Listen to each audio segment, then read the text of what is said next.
Hey, I'm Noel Bouché, the director of the Pure Justice Internship, and we're talking to Will today about his experience here in the 2010 internship program. So, Will, let's first question: how was the experience? Talk to us about the 8-week internship program and how you felt going through it. Well, it's just been incredible. It has been a just life-changing experience, and I try not to use that term just for anything. And so it's been great. I've gotten to work with just incredibly visionary leaders like yourself. Thank you. You're welcome.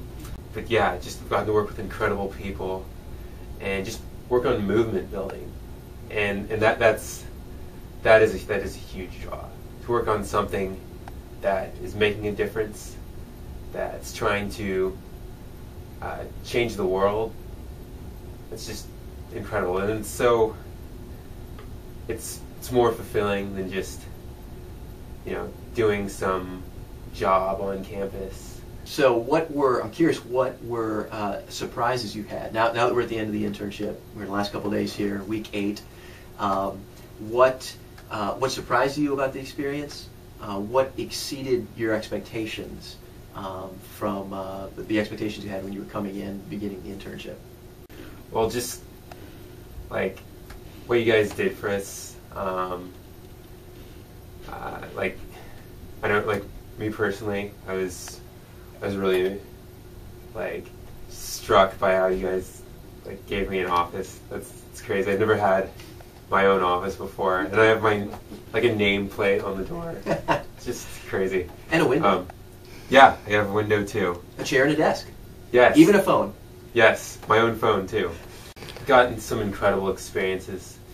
Got to speak at a church last week in the Toledo area for a few minutes as part of the launch of our Pure Justice chapter. They're our first chapter, and just getting to be a part of launching this movement that's going to one day stretch across the United States. It's just been incredible. We've done a lot this summer. Each one of you, the 4 interns in this class, have taken the lead on one of our projects. You've taken the lead on our joint project with Covenant Eyes, which is an accountability software developer, on their blog. We're going to roll out a whole week of content on Pure Justice and the connections between pornography and sex trafficking. So talk about that. Talk about your experience just leading that project, working with Luke Gilkerson at Covenant Eyes, and how you found that experience. It's been really cool to get this opportunity. I've never been a vlogger before, and so it's just given me a chance to try my hand at it, try and create content or linked content that we think would be interesting to viewers of the Breaking Free blog. So I think it will serve to link in people's minds the connection between pornography and sex trafficking. That's one that I think a lot of people don't think about.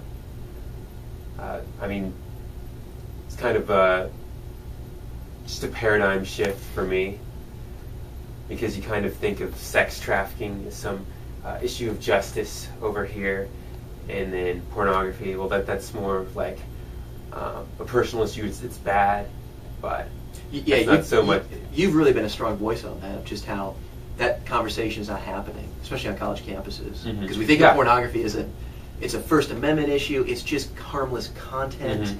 Yeah, that's how the issue is framed. It's First Amendment. It's consenting adults. Don't legislate your morality or whatever. But really, trafficking and pornography are connected. And actually, under the Trafficking Victims Protection Act, the federal law signed by President Clinton in 2000 and reauthorized by President Bush in 2003, 2005, and 2008, sex trafficking is defined as the recruitment, harboring, transportation, provision, or obtaining of a person for the purpose of a commercial sex act. Sounds like what? Like the job description of a porn producer. You've done a really good job this summer of connecting all of that. It's like we now understand that the maxim "you are what you eat" is true. It really is true. It affects your health. So now this affects our society, how we think about food, exercise. broaden that out. You are what you consume as a truth. Well, if you're consuming porn, guess what? That's going to have an effect on you. Yeah. It's having an effect on the people who are filming it, producing it, involved in it, being churned up, being coerced into it, and on the consumer, on your attitudes, on your behavior, the connection between consuming it and then acting out and becoming even a larger consumer of forms of commercial sex. I think you've done a great job with that.